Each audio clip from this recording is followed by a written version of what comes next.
Assalamualaikum warahmatullahi wabarakatuh. Waalaikumsalam warahmatullahi wabarakatuh. Alhamdulillahirabbil alamin wa bihi nasta'inu ala umuri dunya waddin wassalatu wassalamu ala asrofil anbiya'i wal mursalin wa ala alihi washabihi ajmain amma ba'du. Pemirsa Main TV dimanapun Anda berada dan yang selalu dirahmati oleh Allah. Oke, pada kesempatan siang hari ini kita jumpa kembali dengan Main TV yang selama ini kurang lebih 2-3 bulan Vakum ya? Vakum, tidak ada kegiatan ini Pak Rusdi. Iya. Karena memang ada agenda khusus yang merupakan agenda kebahagiaan menurut saya Pak Rusdi. Iya. Kebahagiaan pertama, alhamdulillah ruang podcast Main TV Manfaat Kebumen sudah berhasil dibangun, bukan direnovasi tapi dibangun. Dari awal berarti. Dari awal ini kebahagiaan pertama bagi saya, sehingga gedung ini atau ruang ini menurut saya sangat luar biasa, tidak kalah dengan madrasah-madrasah lain. Bisa dilihat itu tampak dari depan panggung musik juga tampak kelihatan. Kemudian di belakang saya itu tampak backgroundnya Main TV Podcast Studio Manfaat Kebumen ini ya. Ini desainnya, interiornya juga luar biasa. Tentunya kami banyak mengucapkan terima kasih. Yang pertama kepada Bapak Haji Siswanto, Pak Rusdi ya. Pak Siswanto ya, MPDI Kepala Manfaat Kebumen yang lalu ya kan. Yang telah melakukan gagasan ide dan merancang sehingga ruangan ini tentunya bisa terwujud. Kemudian terima kasih yang kedua tentunya kepada Kepala Manfaat Kebumen yang baru, Pak Hadi, penggantinya Pak Siswanto. Pak Siswanto, yakni beliau Bapak Suratno MPDI yang telah mengapresiasi sekaligus mewujudkan ya impian dari kru Main TV sehingga punya ruangan yang sangat representatif, sangat megah. Di luar impian saya ini Cak Rus ya. Di luar ekspektasinya. Ya luar biasa. Ini kebahagiaan yang pertama. Sekali lagi saya banyak mengucapkan terima kasih dan tentunya kepada para guru, para siswa Manfaat Kebumen yang telah mendukung penuh ya program-program Main TV. Cara mendukung itu kan gampang. Iya, apa itu Pak? Like, subscribe dan share sehingga nanti selalu komen ya. Untuk meramaikan, untuk melakukan kritik, karena tentunya kami selama ini banyak kekurangan ya. Jadi untuk menyempurnakan program ini harus banyak masukan atau kritik dari pemirsa Main TV dimanapun Anda berada. Kebahagiaan yang kedua, ini alhamdulillah dari kru Main TV kemarin ada yang ikut lomba apa ini namanya? Literasi dalam rangka Hari Pendidikan Nasional atau Hardiknas ya. Yang diselenggarakan oleh Kementerian Agama Kabupaten Kebumen. Iya kan? Alhamdulillah dari kru Main TV ada yang ikut ini gurunya. Tidak ada lain adalah Pak Rusdi ini ya.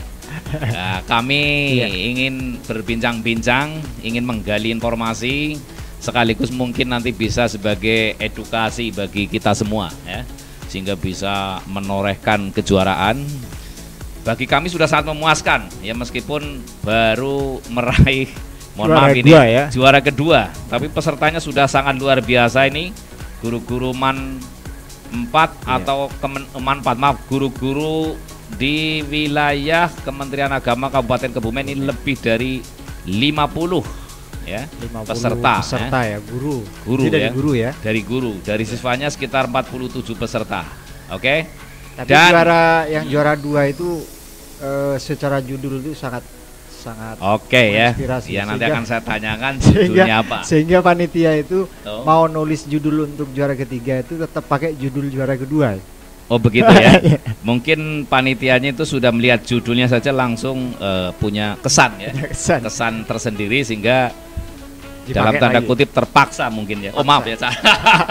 Ini jujur, saya penilaian yang sangat jujur dari Dewan Juri sehingga Pak Rusdi ini berhasil mengalahkan dari yang lain, mampu menjadi juara kedua. Perlu diketahui pemirsa dimanapun Anda berada bahwa Pak Rusdi ini sejatinya adalah guru di Man 4 Kebumen belum terlalu lama ya, lebih senior saya. Betul. Masuk tanggal berapa Pak Rusdi? Saya tahun 2020. 2020, sementara saya 2006 Pak Rusdi. Jadi saya dilihat dari usia, dilihat dari pengabdian, insya Allah lebih lama. Lebih hormat lah saya. Tapi dalam sisi pengabdian mungkin saya belum punya apa-apa di Man 4. Ya hanya sebagai guru biasa lah ya. Nice. Oke, tentunya hadirin bertanya-tanya ini pemirsa, bagaimana kiprah dari Pak Rusdi ini masuk tahun 2020.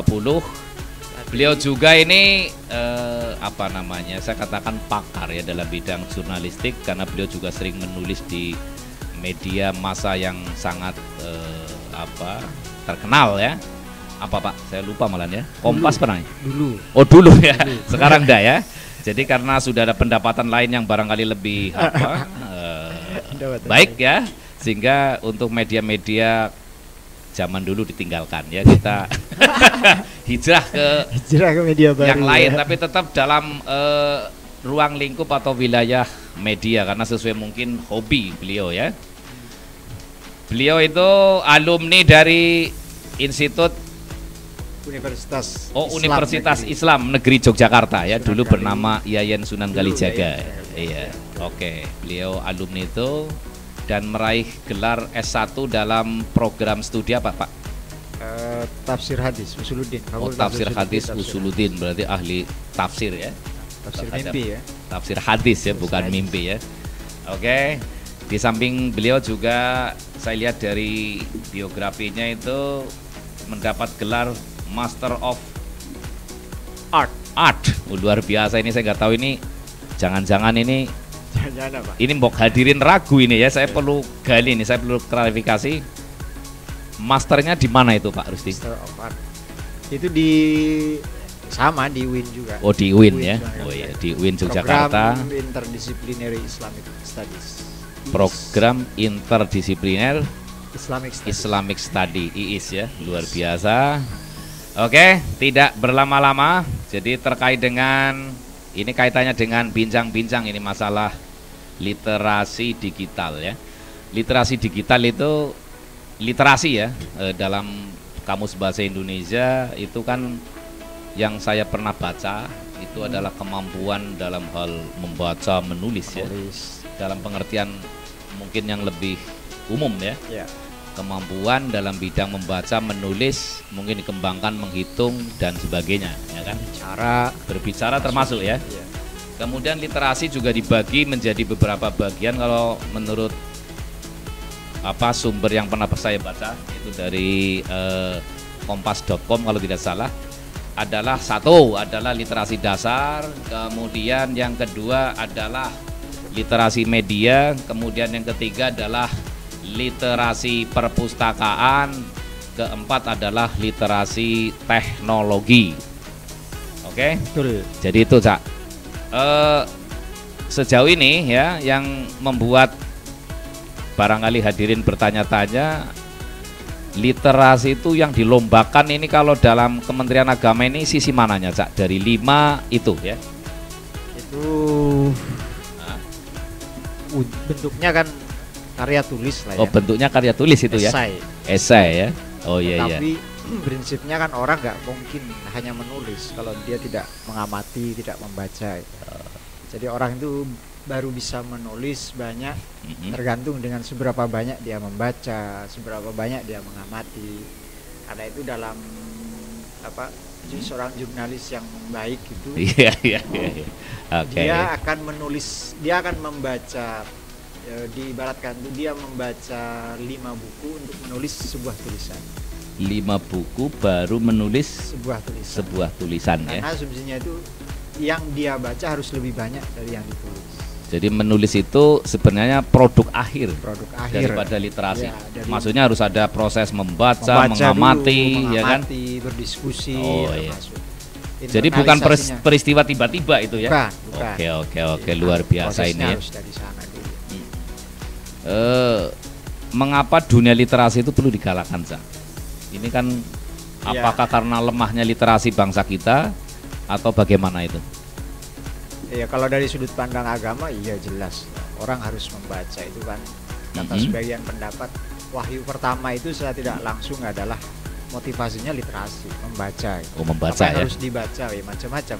Ada membaca objek yang tertulis atau membaca objek yang terlihat. Itu macam-macam. Gitu. Jadi ya? kata sebagian pendapat itu ya wahyu pertama Iqra kepada Nabi Muhammad itu Sallallahu Alaihi Wasallam motivasinya sudah mengandung motivasi literasi, kira-kira begitu.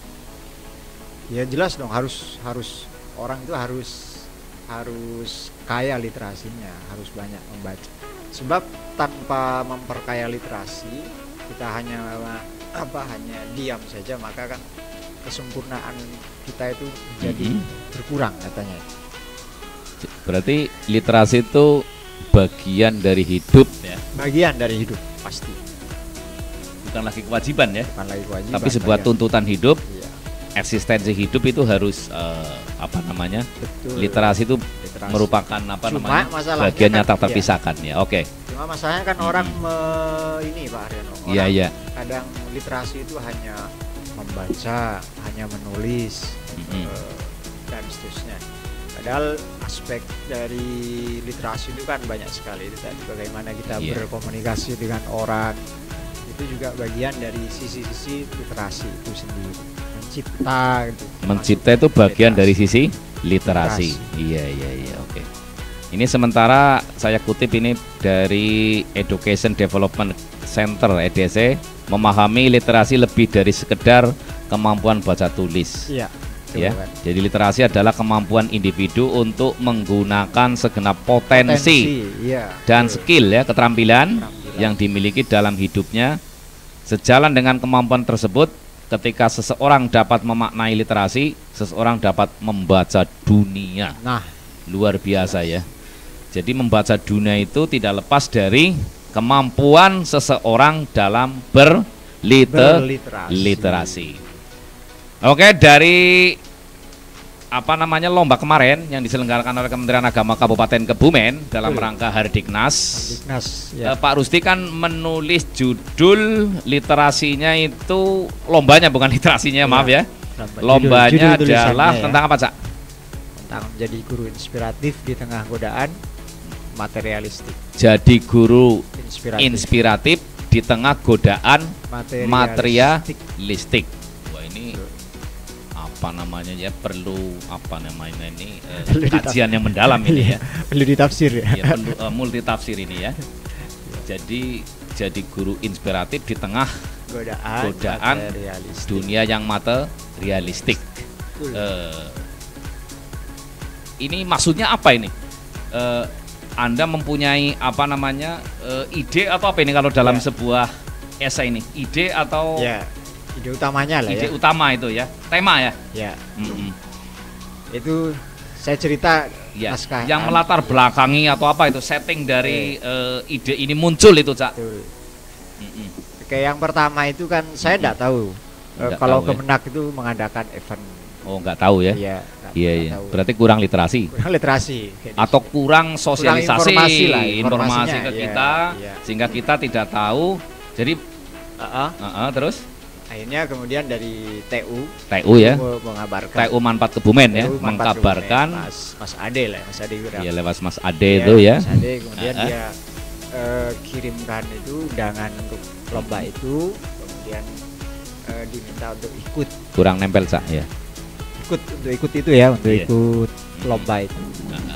Nah, akhirnya kemudian saya kan baca temanya, jelas itu temanya apa nih, tema lombanya apa, ternyata guru inspiratif. Akhirnya saya ingat dengan dua sosok itu, dua tokoh lah ya. Tokoh guru atau tokoh apa itu? Oh ya, ada yang satu filosof itu, yang satu itu politisi. Itu tokoh itu ada di Indonesia atau bukan? Nggak ada. Oh, nggak ada di Indonesia. Saya kira salah satu tokoh di Indonesia seperti saya. Yang di Indonesia cukup saya saja. Oh, saya kira saya itu salah satunya ya. Oke, lanjut. Ya. Yang pertama itu Nietzsche itu ya. Oh, Nietzsche ya. Friedrich Nietzsche itu kalau tidak salah filosof dari Jerman, Pak. Ya, itulah ahli filolog juga. Filolog ya. Nah, dia itu kan berkata begini, guru yang baik itu adalah, kurang lebih kira gini. Guru yang baik itu adalah guru yang berhasil menjadikan muridnya itu melebihi dirinya sendiri. Oh, seperti iklan, maaf, dalam salah satu TV itu ya, saya nggak sebutkan namanya, ya kan? Kira-kira gitu. Dalam hal berlari-lari, ibunya kalah lari oleh anaknya. Nah, justru itu ibunya yang berhasil, bukan kalah ya. Oke, luar biasa. Lanjut. Jadi guru yang berhasil adalah guru yang berhasil menjadikan muridnya itu lebih unggul dari dirinya sendiri, dari guru itu. Dari gurunya. Iya. Nah, terus saya membaca pernyataan ini kan, kemudian kalau begitu maksudnya dari pernyataan itu adalah dari Nietzsche itu ya. Guru itu berarti kan diminta untuk totalitas di dalam melakukan proses pengajaran, pembimbingan. Guru itu harus total memberikan semua yang dia miliki dalam rangka menggali potensi anak didiknya. Berarti agak beda dengan guru bela diri ya. Kalau guru bela diri seperti dalam film kungfu kalau nggak salah, kalau dia punya kemampuan 10, yang diberikan muridnya paling cuma 8, Kak. Oke. Soalnya kalau 10 nanti kalah dia ya. Kalah dia kan? Ya. Kalau taruh jadi kalah. Tidak semua ya kan. Tapi kalau guru harus semua. Oke. Artinya semua kemampuan yang dia miliki, guru itu harus mendidik murid secara total. Sehingga potensi muridnya itu harus berkembang, bahkan bisa melampaui dirinya sendiri. Wah, luar biasa ini ya. Jadi yang pertama. Yang pertama harus totalitas, memberikan kemampuan kita sebagai seorang guru atau pendidik kepada siswanya ya. Siswa. Kemudian tokoh kedua itu Kaisar Hirohito. Jepang itu. Oke. Saya teringat pada waktu Perang Dunia Kedua itu, Cak. Iya. Pada waktu Jepang Nagasaki Hiroshima itu dibom atom ya kan, tanggal 6 dan tanggal 9. Oke. Kaisar Agustus 45 tanya itu kepada jenderalnya. Yang ditanya Kaisar kepada jenderalnya itu bukan berapa sisa prajurit kita yang masih hidup. Iya. Tetapi berapa jumlah guru yang masih ada. Jumlah guru yang masih ada atau yang masih hidup yang masih hidup, ya. Terus kata jenderalnya ini, kenapa Anda tanya jumlah guru? Kami ini masih bisa membela Anda tanpa harus minta bantuan guru, kata dia. Kata jenderalnya Hirohito. Tetapi apa jawabnya Hirohito? Bukan itu masalahnya. Iya. Kita ini kalah karena kita ini kurang belajar. Kurang belajar ya? Kurang belajar, karena itu butuh tugas guru. Tugas guru ya. Kalau saya membaca dialognya Hirohito itu, kemudian saya terpikir begini. Kalau dari pandangannya Nietzsche tadi, guru harus memberikan seluruh mendidik muridnya secara total. Tapi kalau dari Hirohito ini, kalau dari Hirohito ini, guru itu tugasnya adalah harus mampu menjadi teladan dalam istilahnya Pak? Memberikan untuk memberdayakan siswa atau muridnya. Iya, betul. Kira-kira begitu. Iya. Kalau dari Hirohito ini ya, jadi guru itu harus menjadi sosok yang bisa menginspirasi muridnya agar bangkit dari keterpurukan, kemudian punya semangat juang yang tinggi, yang kuat ya kan, tinggi ya, tanpa pandang bulu, tidak kenal lelah dan putus harapan atau putus asa. Oke. Nah, kemudian itu yang saya pelajari, yang saya baca, yang saya pikirkan. Kemudian timbul pada satu pertanyaan, ya. Iya. Kalau guru harus mendidik muridnya agar muridnya itu bisa lebih berkembang dari guru. Iya. Kalau guru harus benar-benar membimbing murid-muridnya agar murid itu punya potensi, punya kemampuan untuk mengembangkan kemampuan dirinya, bangkit dan seterusnya. Berarti kan tugas guru itu tidak cukup untuk hanya mengajar. Oke ya, yang selama ini memang kesan yang tampak dari luar itu guru hanya mengajar. Berarti kan guru tidak cukup hanya datang ke kelas, kemudian menyampaikan materi, kemudian setelah itu pulang. Kan, berarti bayangan saya kan nggak cukup sampai di situ. Berarti besok berangkat lagi, ngajar lagi, pulang lagi, rutin ya. Oke. Berarti guru itu harus mau berlelah-lelah untuk memberikan apa yang dia punya, apa yang dia miliki, apa yang dia ingin kembangkan untuk anak didik. Tetapi masalahnya guru yang seperti itu terkadang terbentur dengan ini pertanyaan, saya harus full di sekolah mendidik anak, terus bayaran untuk saya berapa, ada tambahannya enggak, kira-kira kan gitu kan. Oh itu. Nah ini materialistiknya di materialistiknya di situ. Karena itu saya menulis begini, karena agar guru itu inspiratif, saya punya di esai itu saya menuliskan ada 2 hal. Iya.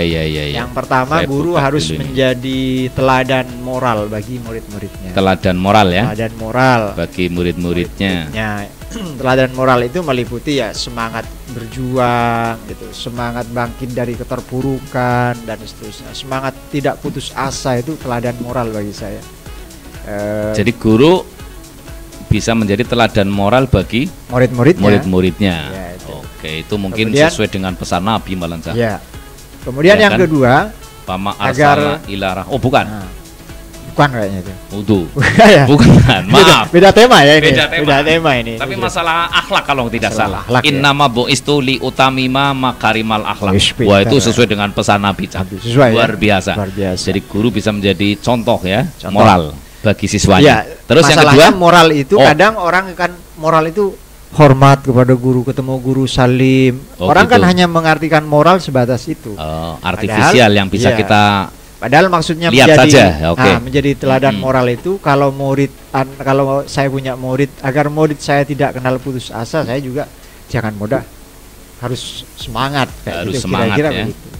Kemudian yang kedua, guru inspiratif itu punya nilai keikhlasan. Nilai keikhlasan. Artinya ketika kita mau menjadikan murid-murid kita itu, kata Nietzsche itu, melebihi potensi gurunya, ya berarti kita mau mencurahkan waktu lebih banyak meskipun secara finansial kurang. Tapi persoalannya bahkan sering tidak dapat ya. Iya. Tapi masalahnya ini kan nggak mudah. Jadi guru seperti ini kan nggak mudah.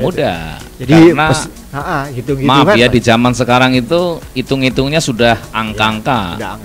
Materi, Cak. Ya, meskipun ada ya, kita tidak menutup kemungkinan meskipun ada 1-2 guru yang ya dengan ikhlas mengorbankan waktunya, tenaganya untuk benar-benar memberdayakan murid-muridnya, meskipun dia dibayar sedikit atau tidak dibayar sama sekali. Saya kira itu betul-betul yang disebut dengan pahlawan tanpa tanda jasa.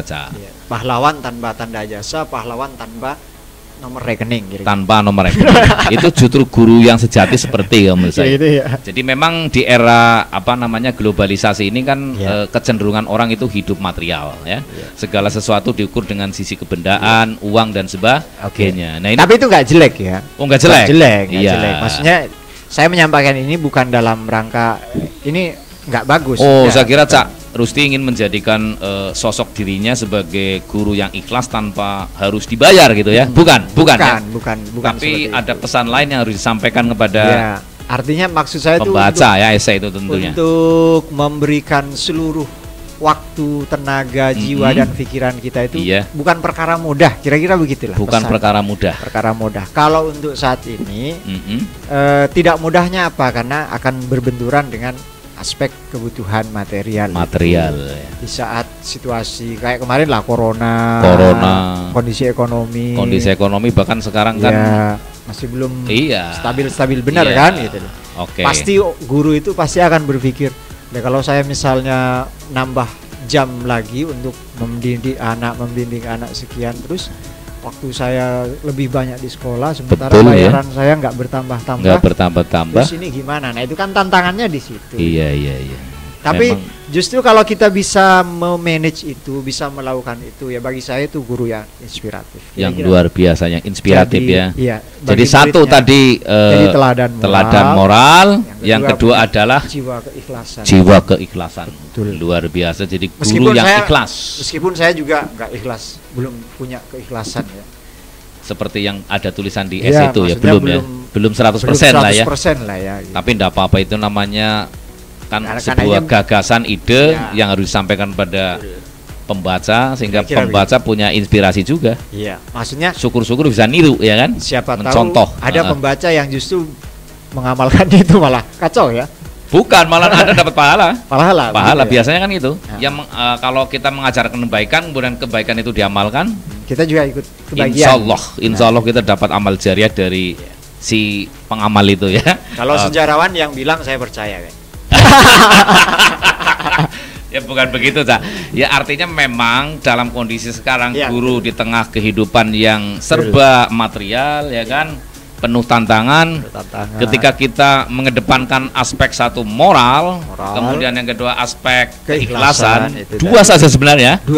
Wah, ini sudah saya kira luar biasa ini bagi para guru ya. Tentunya ini bagi para guru yang kebetulan melihat podcast ini bisa menginspirasi juga ya. Jadi kalau kita melakukan proses pendidikan atau pengajaran ataupun namanya kepada siswa, itu yang penting pertama adalah kita bisa menjadi contoh moral, teladan moral ya. Kedua, membangun keikhlasan sehingga kita bisa memberikan yang terbaik seluruhnya kemampuan kita pada siswanya.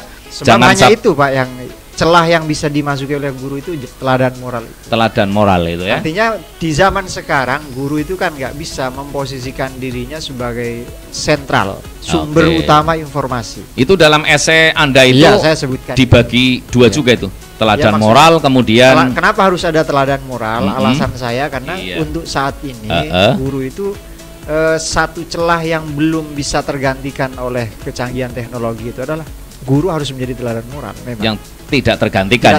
Oh, itu secara tersurat tertulis dalam esai. Itu ada. Oke. Artinya guru itu nggak bisa sekarang memposisikan sebagai sumber utama informasi atau sumber utama materi. Sebab sekarang kan anak bisa dengan mudah mencari materi pelajaran di internet. Iya.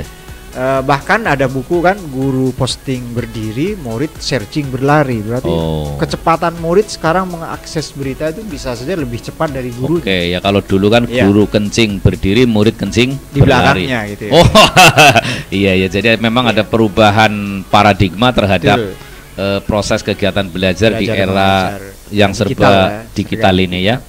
Tapi kalau untuk menjadi teladan moral kan nggak mungkin murid anak itu belajar moralnya dari siapa lagi. Kalau masa belajar moral dari HP kan nggak bisa. Artinya dia bertemu di sekolah dengan gurunya. Tapi kalau moral itu perlu dipelajari atau perlu dibiasakan? Kalau dalam esai panjenengan itu disebut nggak, Cak? Iya, teladan. Guru itu harus menjadi teladan. Berarti pembiasaan ya. Pembiasaan ya. Tetap pembiasaan. Pembiasaan. Ya. Kalau wilayahnya moral.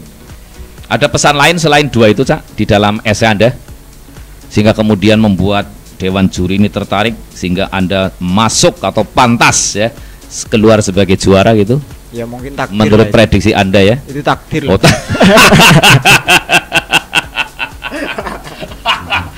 takdir rampung udah selesai ya. Nggak usah podcast kita ya. Selesai. Iya. Maksud saya gitu. Takdir sudah selesai. Takdir sudah selesai. Harus ditutup.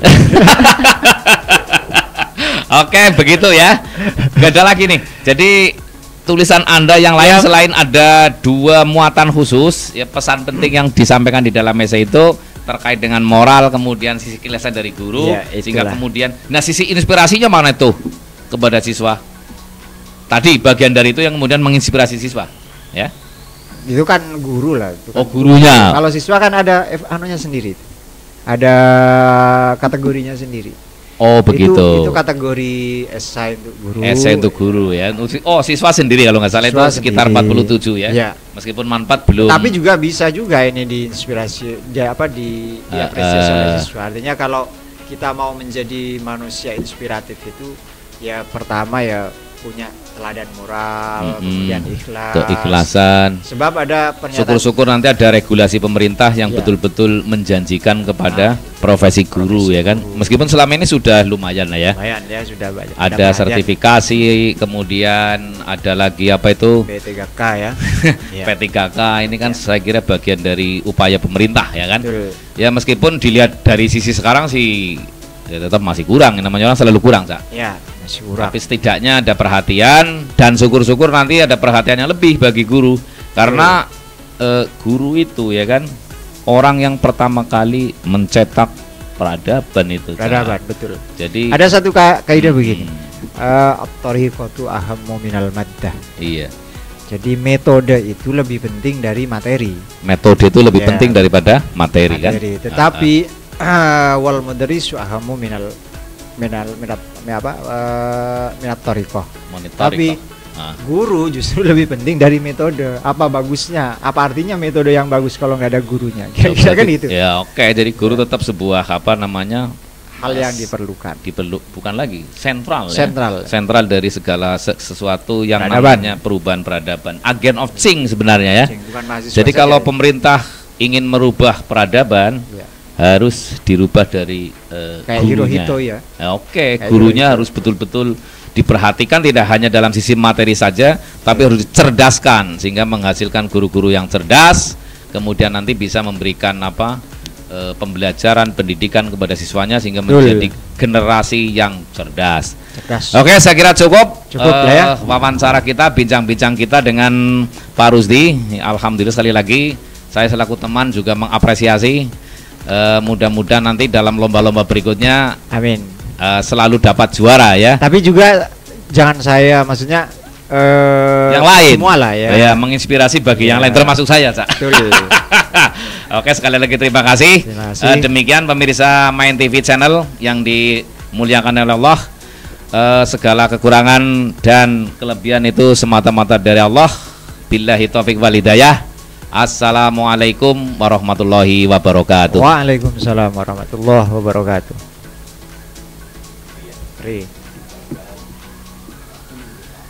Hah?